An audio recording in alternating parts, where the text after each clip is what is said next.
want all of now look into this comes a time when we want to take steps every day to make this country a better place. The new Nigeria is education is telling them it's time to change. All colors, shades, angles, and perspectives can be overwhelming in our present world of information overload.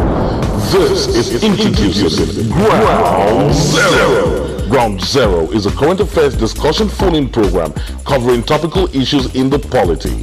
The program is a platform for an in-depth analysis of trending issues by professionals, authorities in various fields, analysts, and key actors in the polity. Ground Zero gives the listener an opportunity to contribute to the discussion via phone call, SMS, Twitter, Facebook, and Instagram. From the conservatively serious to the ridiculously funny, Ground Zero accommodates them all. Professionals, urban contemporary businessmen and women, policymakers, public service workers, students, artisans, traders, and the in-between. Ground Zero comes up on Tuesdays from 5 to 6 p.m. and Saturdays 4 to 5 p.m. Ground Zero. This program is exclusive to Invicta 98.9 FM. Tune in.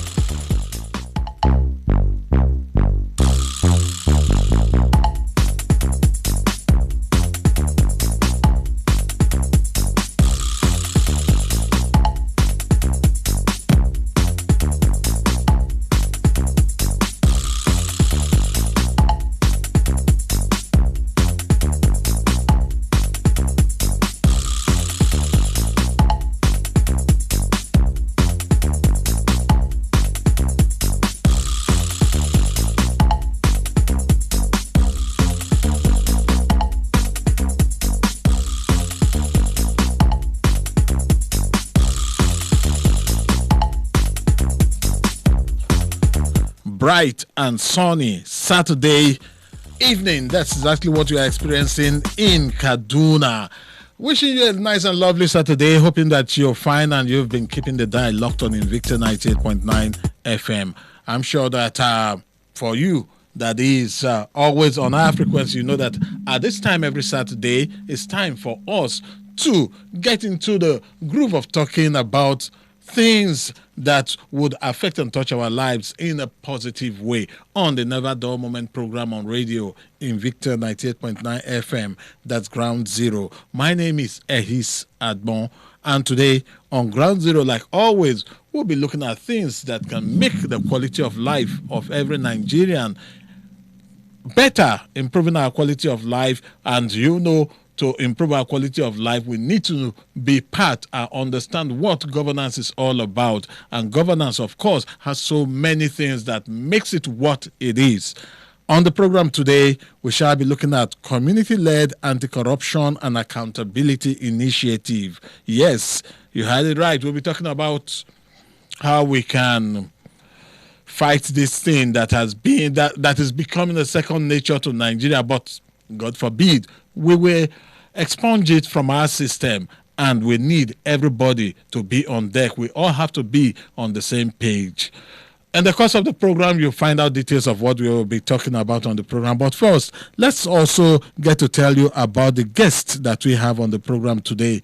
On the program this evening, we have 3 guests, 2 already seated with us in the studio, and hoping that the third one will join us even before we are done with introducing the guest. I have Yusuf Ishaku Goje. He's the head of leadership, governance, and advocacy from the Coalition of Association for Leadership, Peace, Empowerment, and Development. Yusuf, you're welcome to Ground Zero. Good evening, Mr. Hayes. Good evening, listeners. All right. We also have today in our midst Madam Rahila Ishaku. She is the Executive Director, Dogara Community Development Foundation. Madam, you're welcome to Ground Zero again. Good evening, Ehis, and it's a pleasure to be here again. It's been a while. Yes. I know development work is not an easy thing. Yes. So you're welcome to the program. Thank you. All right. Any minute from now, hopefully, Apollos Thomas, the Chairman, National Youth Council of Nigeria, Chikun Local Government Area, will be joining us on the program. But before he does that, I'll quickly also let you know that you, the listener, is also a part of the program this evening. And how can you be a part of that? By going to our various social media handles. That's the Invicta FM various social media handles, starting from the Twitter handle, which is at Invicta FM 989, at Invicta FM 989. On Instagram, it's also at Invicta FM 989. There you'd see the tweets in respect of this program. Add your voice to the conversation, and always remember to hashtag it ground zero. That way we would know that your tweet is meant for this program. And for Facebook, you can watch us live and listen to us on Facebook by going to the Invicta FM Facebook page. And how do you get there? It's Invicta FM Kaduna. That's the Facebook handle of the station. You go there, you'll see the post in respect of this program. Also add your voice to the conversation and let us talk. Now, for the program specific Twitter handle, that's the Twitter handle that's dedicated to Ground Zero. It is at Ground 0247. At Ground 0247. When you go to that handle, you know that even before, during, and after the program, the conversation is always on. We get to talk about the things that we do on the stage, on the program, and the things that we've done. And generally, you can also add your voice because the program is just for an hour. But on Twitter, it is 247-360-365. All right. Now, I would like to give you a little background on what we want to talk about so that you, the listener, would have an idea before we come to the guests in the studio for them to properly drive the nail in. On the 7th of May, that's just yesterday, the Coalition of Association of Leadership, Peace, Empowerment and Development and Kudan Development Network with support from Mambaya's House, Aminu Kano Center for Democratic Studies, Bayero University Kano, and the Makato Foundation organized a one-day town hall meeting on community-led anti-corruption and accountability initiative in Chikun local government area of Kaduna State. The objective of the town hall meeting were to raise awareness on the negative impact of corruption on community development and livelihoods, and to increase community consciousness on the need to take ownership of the fight against corruption towards ensuring corruption-free project execution in their localities. The participants were drawn from the Independent Corrupt Practices Commission, ICPC, Kaduna State Public Procurement Authority, CALPED, civil society organization, academia, National Youth Council of Nigeria, Chikun local government, the media, and community gatekeepers. After the panel discussion and interactive session, a number of objectives and recommendations were generated. We'll be looking at those objectives and recommendations on the program today and expanding them so that you, the listener, can have a clear understanding of this. Excuse me. Now, let's come to the guest. I'll start from Yusuf Goje. I've given a little background, but I want you to expand on the background that we gave. Then we'll go straight to looking at the objectives and how all of these can affect the lives of people in the local communities, going beyond Chikun local government area now, because that was where this particular town hall meeting held. Yusuf. All right. Thank you very much. I want to start by saying that the greatest threat to our democracy is corruption. Because you can relate it to everything negative that is happening in this country. The present insecurity as it is today is just a manifestation of what corruption has done to the fabric of our society. Because when people are properly educated, when people have opportunities to earn honest living, they wouldn't go into insecurity. And it is because monies that are meant to provide this enabling environment for people to live a life of dignity is not there. It has been stolen. That is why people tend to be ready tools to go into crime and other criminalities as we have it today. And one of the things that you would also agree with me is that a lot of monies that should have been invested in ensuring that Nigeria is one of the most developed countries in the world have been stolen away. In 2012, it was said that from 1960 to 2012, about 400 billion US dollars have been stolen out of Nigeria by one corrupt person or the other.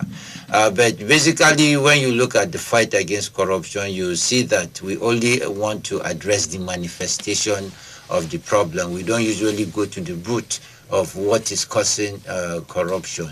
And what you see only as the fight against corruption is only arresting of high-profile individuals, only after the crime has been committed.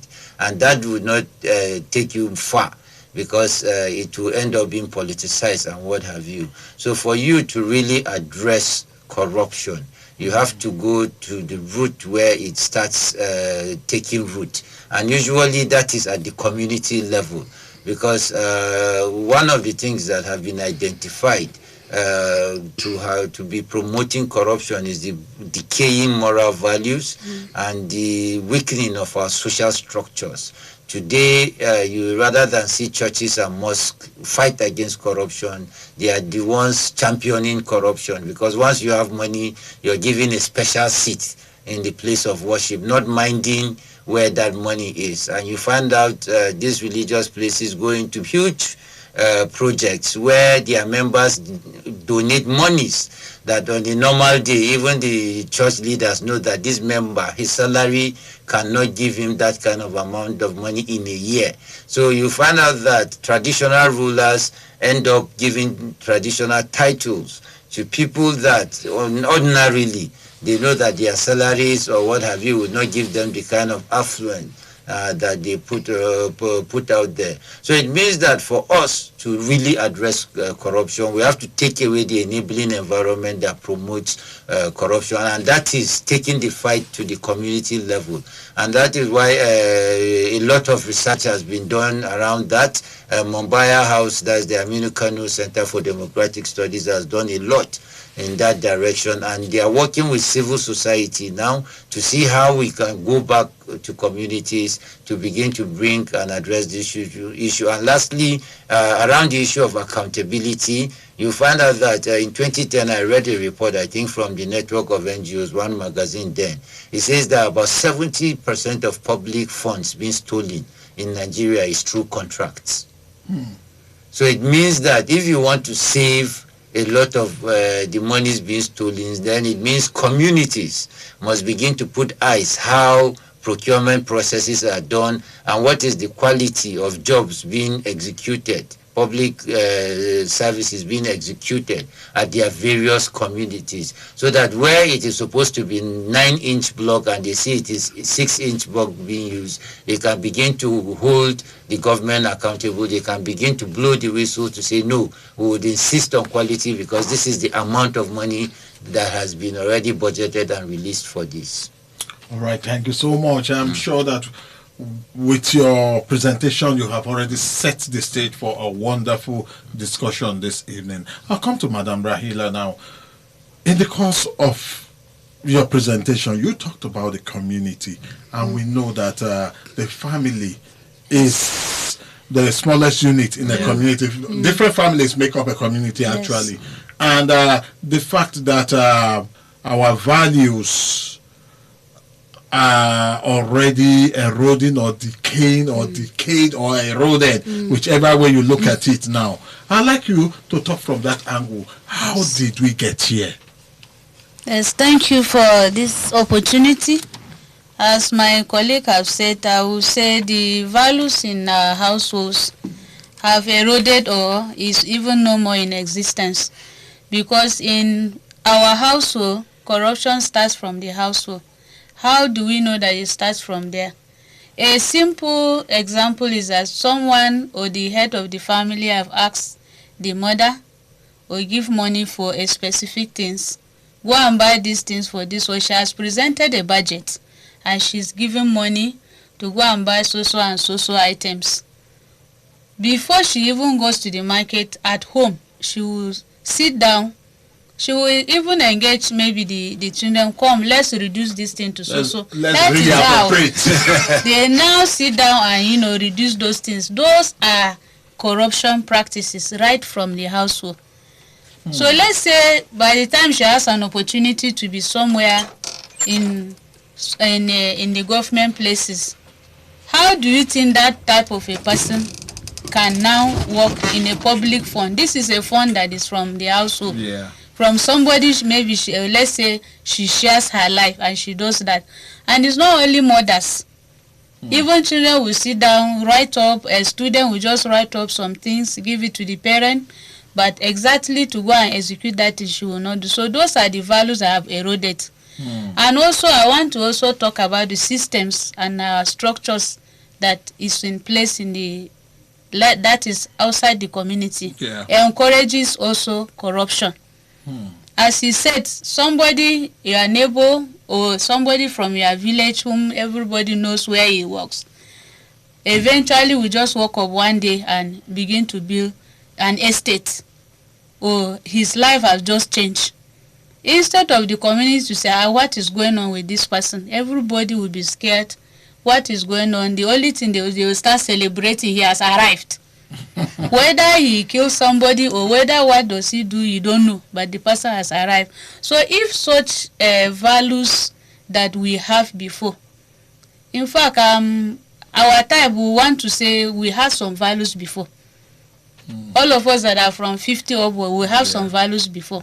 Number one, you cannot see something that is not your own and you say you want to, acquire it. The first question they will ask you, whether you bring something home or you are taking outside, where did you get it? How did you get it? And when you say this is how you get it, who was your witness? Those were the little questions that were asked. When you come to school and you bring something that they know that thing you are not supposed to, you don't have even the capacity to acquire it. Your teacher will also ask you, who gives you this thing? Yeah. Where is your father working? If you say he's not working, what type of business is he doing? So those are questions that is missing in our communities now, and even in the household. You will see a child that is in secondary school will be holding a phone that even somebody that is doing reading PhD cannot hold for his research, and nobody will ask that question. And by the time you try to, do something, a problem will come. Is because you are envying or this and this. They will even blackmail you. There are times because that child has the capacity and has the means, they will even threaten your life. So those values that we had before, and most of the leaders that we have today had these good values that was in Nigeria, because most of them are above 50, and I presume that they were not taught that way. So you begin to ask, the corruption that has become a cancer to us started from households. And I will also say that there's a bit of greed from the households. I want to acquire this, I want to acquire this. You cannot acquire things without working. Somebody will say, yes, I've been working, and I have nothing. This person that just come is acquiring this. So let me also follow the system. So if individually from our households, we can, go back to those values, because the two religion, as you have said, teaches these good values. Things that are not your own, don't touch. Things that are for the public, protect it. So if we can go back from our little cells of the household, sit down with our children, this thing is bad, this one is good. Don't take things that are not your own. When you are given any responsibility, deliver it with honesty. So some of the behaviors that will change is to, stop the issue of I want to be this without even working for it. So in the days past, what we know is that if you work hard, you have years that you will grow. But today, a young child maybe graduated or is trying to acquire an NC he wants to be like somebody that have worked for 40 years. So those are the things that are degrading our values. So if we can't, as households, communities, come back together, yes, let's follow this thing. Let's begin to follow our values that were on ground. That will help us to, reduce. We cannot say that we will stop. It's something that is a cancer. Okay. We can begin to reduce. All right. To a minimum level. Still looking at it, we know that everything falls back to the starts from the family, ends with the government. when one looks at it at times, it looks like a catch-22 situation where we blame the government blames the family blames the government, and the blame game is on and on. Well, in the course of Madam Rahila's presentation, the chairman of the National Youth Council of Nigeria, Chikun local government area, in the person of Apollos Thomas, walked into the studio. You're welcome to the program. Thank you very much. It's my pleasure. Yeah, you had part of what she presented. Now, coming to the youth, because they say they are the future of the country.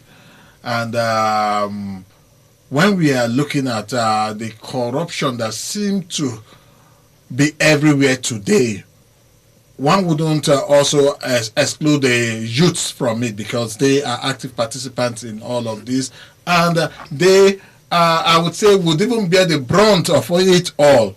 Now, how aware would you say the youths are about the problem that this corruption can cause us as a nation?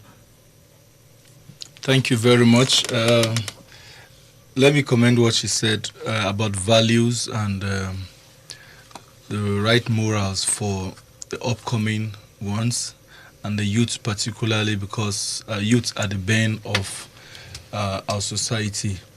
The Holy Book say, when you train up a child, he will grow in it and he will not depart from it. So when you have a society where these values are supposed to come from, which are from the homes, and even the parents themselves has lost these values, I think definitely that is where we started getting it wrong. I remember those days, your neighbor can discipline your child, and the child when you come back, the child don't even want to tell you that this is what the neighbor has done, because you will get a double portion. You will get a double portion. But today, reverse is the case. Nobody wants to touch anybody's child, because if you dare do that, it's something else. So I think that is that. We'll talk about corruption. Corruption is the perversion of due process. When the way things are supposed to be, the moment they are being perversed, then corruption comes in. I talked about corruption and how do we get it right, but let me say that this corruption we are talking about, like the government has been trying to see how it fights corruption, how it fights corrupt people, but the truth is that until the system is sanitized, we'll all get it wrong. Once the system is put in place, there will be little or no corruption, in the sense that I give example with when you go to developed nations, you hardly find most transactions are not cash transactions, number one. Number two, if you are taking a taxi from here to here, you pay based on the distance covered. But that is not so in our system. Everybody is supposed to pay as you use, like the NEPA, like the cable networks, like the DSTV, GoTV, and what have you. You are supposed to, but if today I recharge my GoTV today, being you're advertising them, so let's say you recharge your satellite TV. If I recharge my satellite TV, for example, today being 8th of May, and eventually the lights has problem in my area. Maybe till the next 1 month, that subscription is gone. Okay. Which is not supposed to be so. So it's a system thing. By the time the system is being checked, is being put in order, there will be little or no room for corruption. Because the moment there is corruption in every society, in a government, development seems to be very slow. Okay. Because funds that are supposed to use to maybe develop a road or bring water to the community, an individual will just divert these funds. And at the end of the day, government to government, from one government to another, you discover that the developmental process is very slow. All right. corruption definitely will slow down development in any society, even the best in the world. If corruption eats into it like a cancer, they may not even be as good as we are. You are listening to Ground Zero on Invicta 98.9 FM, and I will take some messages. After these messages, we'll come and look at the details of the outcome of the one-day town hall meeting that was held in Chikun local government just yesterday. Welcome back from that commercial timeout. The program is Ground Zero on Invicta 98.9 FM. And on the program today, we are basically looking at community-led anti-corruption and accountability initiatives. And my guest on the program, I have Yusuf Goje, Madam Rahila Ishaku, and gentleman Apollos Thomas. You're all welcome to Ground Zero again. Thank you. All right, so let's go straight now. The outcome of the one-day town hall meeting. Let's talk about the outcome, and we'll quickly look at some bits and pieces of the communique that was drawn up, the resolutions, and of course the observations. So I'll go straight to starting from Yusuf Goje. Yeah. Talk to us, the outcome. All right. Like two-panel discussion. One looked at the roles, challenges, and opportunities for community-led initiatives in the fight against corruption, while the second one looked at social accountability around how communities can actually track, monitor, and report corrupt practices during project execution in their communities. So in the course of the conversation, we had different opinions, different recommendations, different issues being raised. The ICPC, for example, was able to share some of the activities they are doing around the fight against corruption. And we also heard from the Kaduna Public Procurement Authority on what they are doing around ensuring that the procurement process is corruption-free. But one of the basic things, like we highlighted earlier, is the issue of the decaying moral values and weakening of our social structure. Another issue that popped up is around the billions of naira that have been lost to corruption, leading to a lot of these projects not done. A lot of them that have been done probably are done in a substandard way, while a lot of them again are started and left as abandoned project. And this means what this means is that hospitals that are supposed to cater for the sick are left undone or are done in substandard way. So it means that people might have died because that particular hospital was either not done or it was substandardly done or was abandoned. So that is one issue we need to look at. Or should we even talk about the number of people that die on our bad roads? Because roads are bad, because somebody was given a contract to do a particular road and he did a very poor job, or somebody was given a contract to do that particular road but did not do it. And so these are some of the issues that were discussed around that. We also looked at the level of the community, where it was also brought up that there was a lot of ignorance, there was a lot of apathy, and also because communities don't have capacity to really hold the leaders and contractors accountable. Most of the time you see contracts are done very poorly. So basically what the town hall meeting was looking out to do is how do we take this fight against corruption away from just slogans and mantra and rhetorics to actually getting communities to follow this money, to track how these monies are being spent, to ensure that there is value for money for every project, because there are a lot of leakages in the system. And it is because communities have also created the enabling environment, if I'll use that system. It is enough that we have criticized our leaders for corruption. It is no longer news. As journalists will say, if a dog bites a man, it is not normal. news. But if a man bites a dog, that's new. So we have talked about the elites being corrupt. It's no longer new. But we, the community, the people, we need to look at our role in enabling corruption to fester. So that's what generally the conversation stakeholders looked at, a lot of issues around the communities. And we've also seen situations where civil society want to go and mobilize communities to engage. Communities expect all the time when you invite them, you must give them money. And not all civil societies have money. But civil society sometimes can support these communities to really address this corruption, because contractors will put their money in their pocket and leave. So it is the community that suffers, not the contractor. So it is not the civil society, who probably is not even staying in the community, that will suffer. So it means that the message needs to be taken forward that people need to take ownership of this fight against corruption. It's not sitting down to criticize EFCC alone, that EFCC is politicizing the fight. No, we need to look at our rules. That person that we are suspicious of his income, we don't know his justification, because overnight he has gotten an appointment and we are seeing cars, we are seeing building.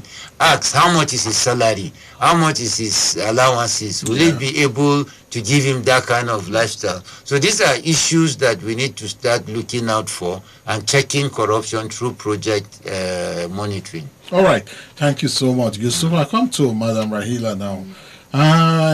From the communique, parts of the communique said a lot of community members are usually reluctant to report suspicion of illegal and unexplained wealth, particularly by persons who were initially known to be poor but become affluent after being elected or appointed into public office. This is a stark reality in our present-day society. Now, how do you feel this should be tackled?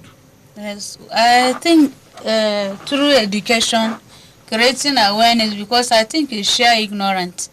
Because when you don't have the capacity to be able to, address an issue, normally you don't know what to say. You don't know how to start it. So most of our communities are ignorant of what is going on. That is why you see a project in a community. You just ask, a simple ask, who is doing this? Even with the signboard that is there, that this thing is written, that this is the contractor, this is the... They will say they don't know. Is it a spirit? So when you now ask them, this is the... Because we have been engaged in monitoring. They will now say they don't know that this person is the one that is doing. So the issue is the ignorance and lack of awareness. We as civil societies, if we can, come down, sit down and agree with the government, like the ICPC said, that they want to start that through with the CSO, so that people will be, educated, people will be, their capacity will be built, so that they will be bold enough to say, this signboard, or let me call this number, without asking for any incentive. Because by the time a project is neglected or abandoned, it is not only you that will suffer, it's the whole community. And even people that are outside. So for us, as a resolution yesterday, we agree that civil society will team up with the ICPC and all other organs of government that are in this fight. We will now sit down, draw up programs that communities will be sensitized to know the process and procedures of how these contracts are given, or even the execution and the implementation, so that they will be able to have that guts to say, yes, this road or this facility that is in my place, who is the person? So that they can even have one-on-one with the contractor to see what he's doing.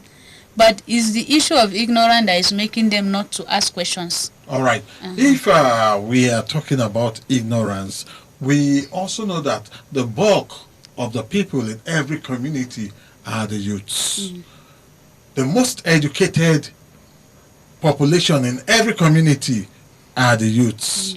The strongest, the ones that people want to use to perpetrate or do either good or bad, most often than not, are the youths. Now, I'll come to Apollos Thomas.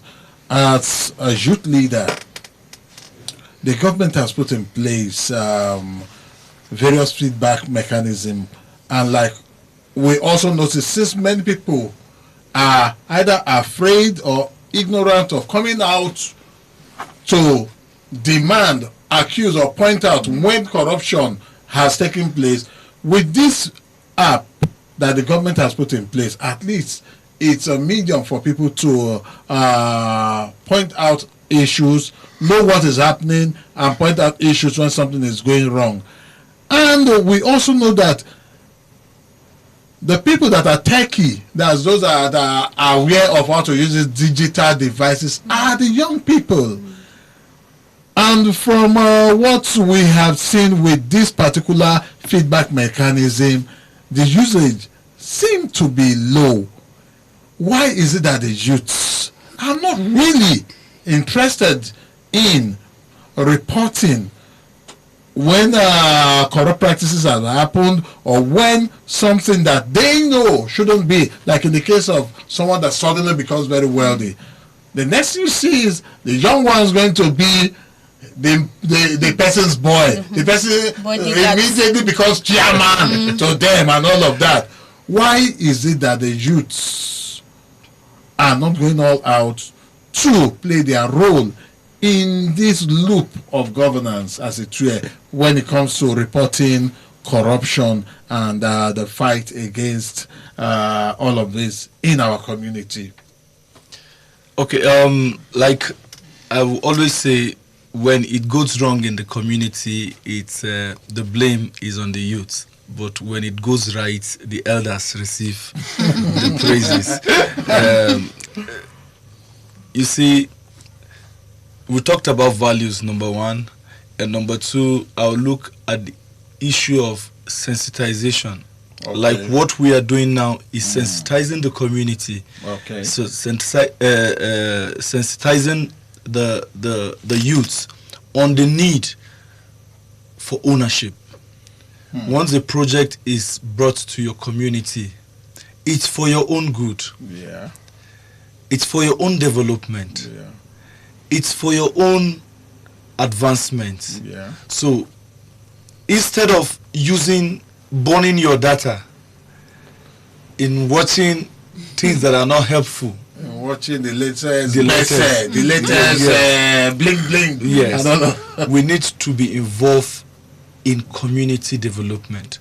Okay. We need to partner with the government. Yeah. Like the Youth Council, what we do, we partner with the government to ensure development in our communities, in our societies. We are in a digital world today where information is at the tip of your finger. With your phone, you can access information. With your phone, you can also contribute to nation's development. But if, like for the procurement we were talking about yesterday, the process, are the youth involved in the process? No. It is only when it comes to execution. She made mention of you just there and you see a signpost that so project is going on in this community, or is launched to be carried out in this community. Where it's coming from, you only see it on the signpost. And because there is no ownership, if there is any a developmental project that is coming to a community, there has always been this town hall meeting where you gather the community people, which the youths are involved.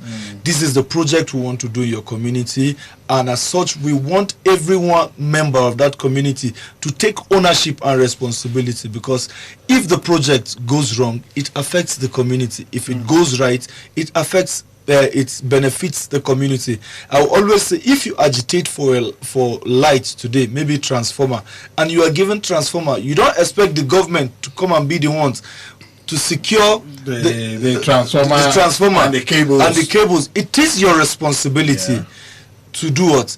To make sure that these facilities are secured. So as youth, we should use this opportunity, the digital opportunity we are in now, the digital space, the cyber space, to make sure that we key into developmental projects. We can also use it to monitor, like what the state government is doing. Most of her projects, her developmental projects, are on its sites. So we can use it to also contribute and to make sure that we also join hands together in monitoring, in tracking, and also ensuring that this work is being carried out the way it's supposed to be. All right. Thank you so much. You're listening to Ground Zero right here on Invicta 98.9 FM. And today on the program, we are basically looking at community-led anti-corruption and accountability initiative. And it's a fallout from a town hall meeting that was held in Kaduna just yesterday, Chikun local government in Kaduna just yesterday.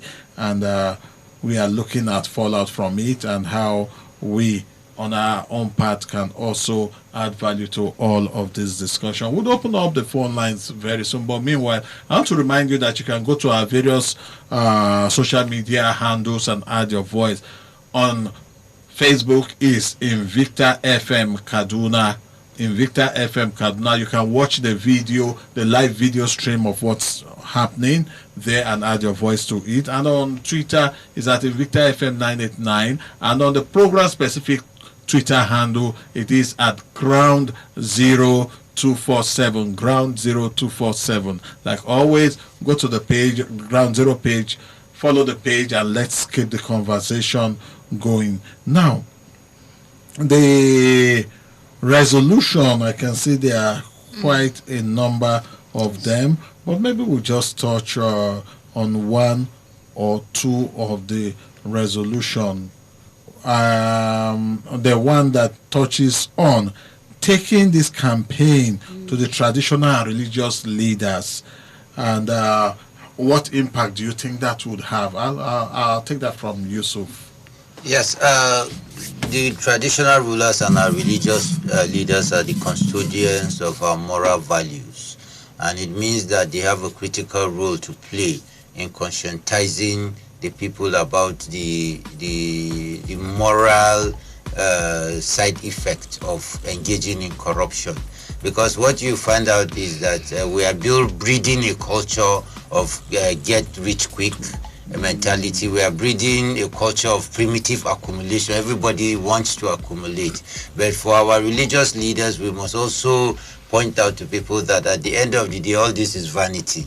We've never seen anybody that has gone to heaven or to hell with his wealth. So it means that they remain the conscience of the society, and they should continue to play that role. As for our traditional rulers, I know that for African culture, I can speak for a fact that most of the time we have very good positive moral values that we used to know that communities then even raise a child, where if it's not even your child and you see a young man misbehaving, you have the right to caution the child or discipline the child. But today that is not happening, and that is why we keep on breeding this category of people that just want to accumulate everything and no real morals to drive that, whatever they are doing. So those are some of the reasons why we feel, and I think it is high time that for anybody that should be given traditional title, he should be investigated. What is the source of his wealth? What is the source of his relevance? So also in our religious places, when we want to do fundraising, do we sit down to ask where people get their money? Because at the end of the day, you might end up celebrating somebody that has gotten money through corruption, but because you're not asking questions, you just tend to give him special recognition. You see the people being celebrated in church and in mosque. So, and what that does to other people that are looking is to feel that, okay, so if I can steal money, so it means that in the church or in the mosque, I can be recognized like this person. I'll be relevant like this person. So it means that these institutions have a very strong and critical role to play in ensuring that we bring back those very strong values that are anti-corruption, and we also ensure that those social structures that support or reject corruption are strengthened. Because now we live in a society where if you're given an appointment and you refuse to be corrupt, it is from your family members that the insults will start coming from. They will say it is their time to eat, and now you're forming born again. You understand? So you find out that these are some of the things that religious leaders can begin to reorientate people and re-engineer people's thinking towards ensuring that we shouldn't just steal money, because it affects the development of the community and the livelihoods of people in general. All right, 081 40,989 and 070 87 800 989 are the numbers to dial to add your voice to our conversation this evening. Hello, good evening. Where are you calling us from? A very good evening. Good evening to you. Danjuma, Yusuf, Goje, and the other guy, and Rahila. Good evening. Good evening, sir. Good evening. All right, Mr. Akure. Yes, thank you. How is the family, my chairman? Fine, thank you, sir. You people have stated it all. But me, I want to look at it in this angle. Is our leaders are ready to allow this corruption to die free like that? That's number one question I want to ask. Because the president told us it's for nobody, it's for everybody. What happened under his watch? Can you imagine? I cannot even count those that are under corruption. Nobody is saying anything. So they should not always continue blaming the youth or blaming the community, because it's very scary. If I can take my handset and dial and tell somebody that I see a contractor, he has done this, he has done that, at the end of the day, he was not brought to book. Do you think that that contractor will leave me to go free? What happened to the whistleblower? I think that thing died just naturally dead like that. Because some people give information, at the end of the day, they were not paid back, or they didn't deserve to even give them something or plus for them. So we should always look at back, because our leaders are not teaching us what we're supposed to behave. So we get it right from the top. Have a wonderful day. Thank you very much. Thank you so much, Mr. Kure. Hello, good evening. Welcome to Ground Zero. Good evening, sir. Good evening. What's your name and where are you calling us from? Yeah, thank you. My brother, I want to disagree that corruption is not our problem. Hello? Hello? Your line is breaking up. Yeah, I'm on the line. Yes, but we can barely hear you. It's really cracking up. No, we have it.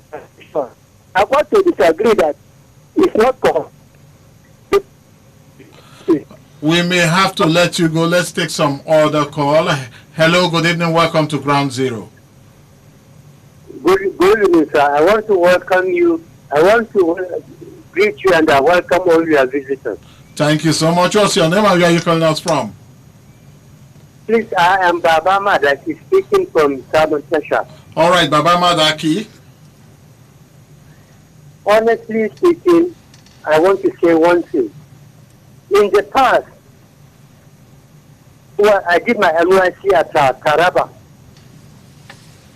in 1977-78. Wow. When I visited this town after 20 years, honestly, I was surprised over the development that I saw there. Coming back to Kaduna, I wrote back a thesis on school children, particularly this Almajiri district. That thing has actually been wiped out. I tried to see that these children who are actually moving about, the president could be anything. Yeah. And others in the addition. Honestly, I want to commend our governor. He has actually erased this problem from my heart. In terms of development, Kachia is my local government headquarters. The surprising thing is that I went to Kachia, all the roads are tarred. I came back to Kaduna. Just some few days, I went inside town. Honestly, the development I actually saw surprised me. Yeah, we understand all of this, but can we keep the discussion on our subjects? All I'm trying to say is that our past administration actually brought this corruption into our country. But Yeah, we have said that and overflowed that. How can the communities now help in changing this attitude? That is what I'm coming to. In short, it has never actually been possible for us to actually have what is actually going on construction. But this present... I think we'll have to take another caller. Thank you so much. We sincerely appreciate your call. Hello, good evening. Welcome to Ground Zero. I'm back. Say again? I'm Sam. All right, Sam. You see, what I'm saying that in the community, by relying with the government, by giving them, telling them the real information, or the government come closer to the people to know what really we need. Especially in terms of maybe let us do as corruption issue. The politician go out there and see money, come to church for months and donate money. How can we discover that? We are discovering them. A lot of people that they exposed on the corruption charges. What happened with EFCC? What is the work of EFCC and other paramilitaries cases and fire people to the court? But rather, instead they will do it, they will connive and start dealing with the innocent Nigerians. You cannot say that for certainty that EFCC is conniving to deal with innocent Nigerians. That's your opinion, your perspectives. But for us, we work based on empirical evidence before us. Well, we do not have much time on our hands. Let's see if in 1 minute each person can give us their parting words. I'll start from Apollos Thomas. What would be your final word on the program as we go in 60 seconds? Okay, like my colleagues have said, I want to thank you so much, but the government has introduced the Citizens Feedback app, popularly called the Eyes and the Ears, to enable citizens to monitor and to report sharp practices in project execution. Yeah. We have to see it, or we have to know, we need to know that this is our project. If we allow it succeed, we benefit, and if we allow it fail, we all suffer the consequences. Thank you. Thank you. I'll come to Yusuf. Goje, what will be your parting shots? Well, one of the things I want to just say finally is that the leaders we accused of corruption today were yesterday followers. So it means that followers are within the community. So if we don't check corruption from the community, the followers that are today corrupt will be corrupt leaders tomorrow. So that is why it is important that we have followership that is anti-corruption. And one of the things we hope to take forward is to see how we can work with communities, build their capacity to be able to track, monitor, and report on projects so that we fight corruption on the field, not just corruption as rhetorics. All right.